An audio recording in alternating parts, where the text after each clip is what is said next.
Hello friends, little things with मेघामध्ये आज मी सर्दी खोकल्यावरती घरगुती काढ्याची रेसिपी शेअर करणार आहे। आता आपण एक काढा करणार आहोत। त्याच्यासाठी आपल्याला पाहिजे आहे तुळस। तुळस मी जरा धुवून वॉश करून घेतलेली आहे, त्यामुळे थोडी ती नरम पडली आहे। ओवा, लवंगाचे चार तुकडे, काळी मिरी, दालचिनीचा छोटासा तुकडा आणि आला आपण किसून घेणार आहोत। आता आपण पहिल्यांदा काय करायचं, गॅसवर भांडं घ्यायचं। त्याच्यामध्ये आपण 1 ग्लास पाणी घेणार आहोत। हे 1 ग्लास पाणी आपण याच्यात टाकणार आहोत आणि ह्यामध्ये आपण हे सर्व तुळस जरा आपण अशी चुरून टाकणार आहोत। त्याच्यानंतर ओवा,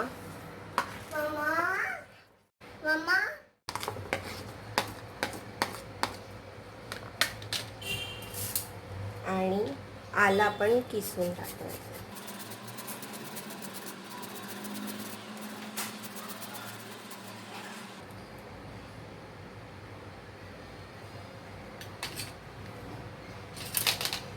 आता हे आपण 1 ग्लास जे पाणी घेतलेलं आहे ते आपण हाफ ग्लास होईपर्यंत ह्याला उकळी आणायची। हे बघा, ते ह्या पाण्याला उकळ आलेली आहे। आपण जे 1 ग्लास घेतलेलं पाणी ते हाफ ग्लास झालेलं आहे। म्हणजे हे सगळं जे औषधी आहे त्या पाण्यामध्ये बरोबर मिक्स झालेलं आहे। आता आपण गॅस बंद करूया आणि हे गाळून घेऊया।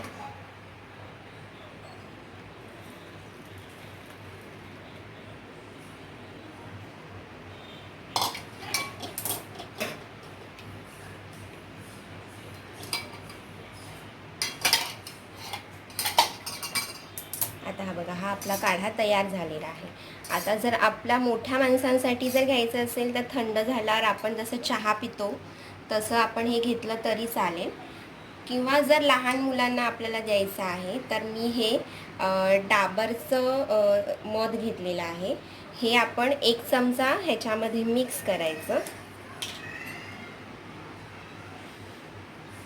हे बघा, 1 चमचा घेतलेला आहे, किंवा तुमच्या मुलाला जसं आवडेल, अजून पाहिजे असेल तर अजून थोडंसं अर्धा चमचा घालून मग हे थंड झाल्यावर आपण आपल्या मुलांना देऊ शकतो। जर तुम्हाला हा व्हिडिओ थोडा तरी उपयोगी वाटला असेल तर प्लीज लाईक, शेअर आणि सबस्क्राईब करा, आणि काही सजेशन्स असतील तर कमेंट्स करा। थँक्यू।